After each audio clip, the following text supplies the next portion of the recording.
Jadi kalau dioptimalkan lagi sebenarnya ini merupakan sebuah aset yang bisa menghasilkan bagi warga Solo. Nah, ini kemudian keterkaitan masyarakat ini nanti Pak Pri.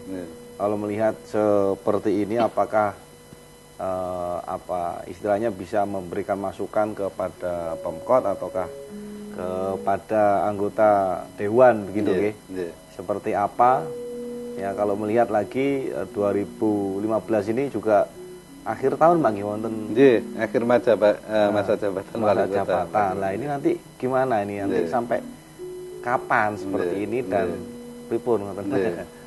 LKPJ kemudian P2KWBD yang sudah dilaksanakan oleh pemerintah kota dan dibahas oleh DPRD ini menjadi pegangan bagi nanti penjabat penjabat nanti 28 Juli itu masa jabatan wali kota wakil berakhir. Ada penjabat yang nanti akan memerintah di baik. Sampai pejabat dulu nih Pak Pri. Karena ada yang telepon Mas Bambang. Silakan Mas Bambang.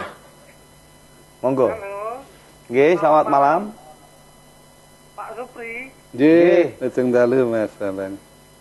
Saya mau tanya tentang aset kota Solo yang makam Pratimaloyo apa katanya ini lagi bingung golek masalah makam itu ya Pak Pri.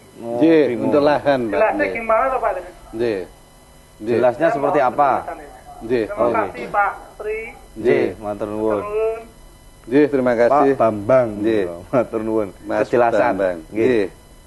Memang kondisi terhadap pemakaman Kota Surakarta di samping pengamanan aset yang banyak itu baik di kampung maupun di tingkat kota, ada yang sifatnya loyo itu loyo ya itu loyo dan konco-konconya.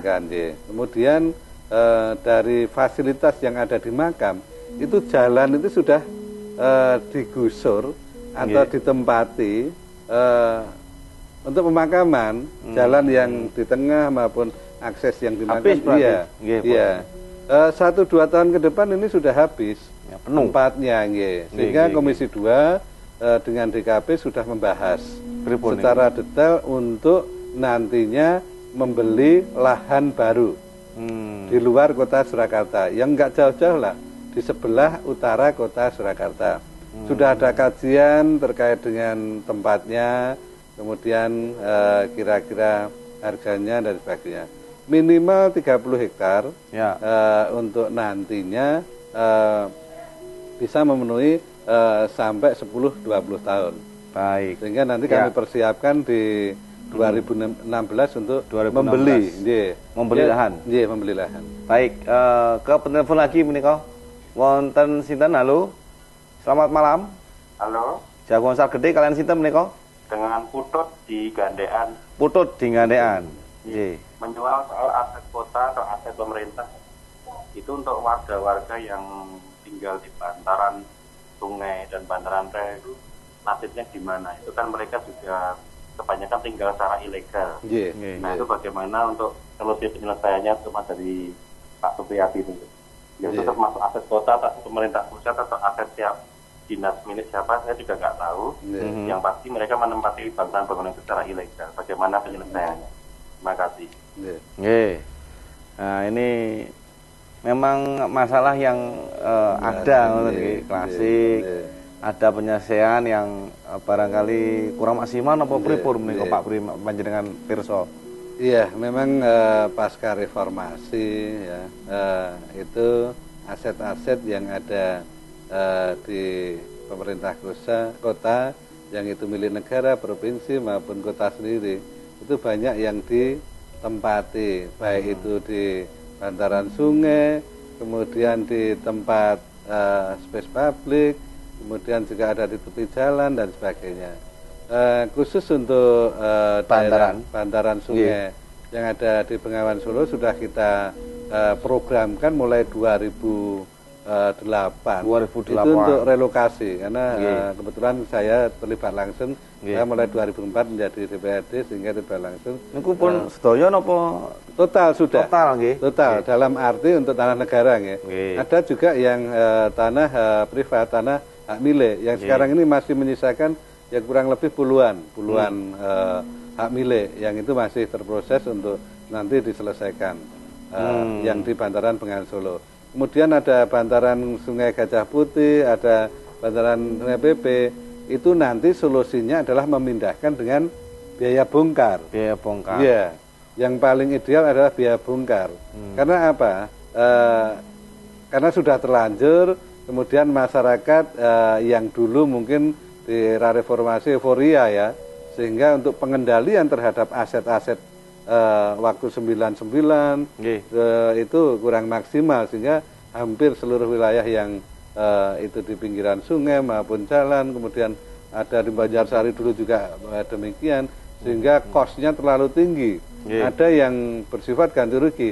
Kalau ganti rugi menurut kami nggak etis ya dalam konteks bahwa itu tanah negara, kemudian mohon maaf diduduki, kemudian kalau minta ganti rugi kan parameternya nggak ada. Ya. Sebuah appraisal terhadap penggantian bersifat nominal itu kan harus saja dasarnya. Kalau asalnya kalau itu hak milik pribadi monggo nggak masalah. Kalau itu tanah negara otomatis kan tidak memungkinkan untuk sebuah nilai appraisal dengan tentunya nilai jual objek tanah di situ. Sehingga masyarakat kami harapkan juga kesadarannya, biaya bongkar aja sudah cukup, sehingga jangan sampai, karena apa? Dari pemerintah kota dari awal sudah tidak tegas, kemudian untuk tadi solusi yang selama ini dijalankan terlalu menghambur-hamburkan uang luar biasa. Berapa miliar untuk Banjarsari pindah ke Litian itu, berapa puluh miliar untuk bantaran sungai Bengawan Solo direlokasi, berapa juta untuk daerah-daerah tertentu yang itu sudah dihuni oleh masyarakat untuk dikeluarkan. Nantinya solusi adalah dengan biaya bongkar ini. Biaya itu akan efisien, efektif. Baik, dan memang selama ini dianggap pemerintah kota sudah longgar, teman-teman. Jadi menyesuaikan diri, ya itu yang diinginkan. Baik, kami akan masih kembali lagi. Sebelumnya kita mainkan dulu Mas Adam, monggo. Unjukane pun cekap nih. Sampun.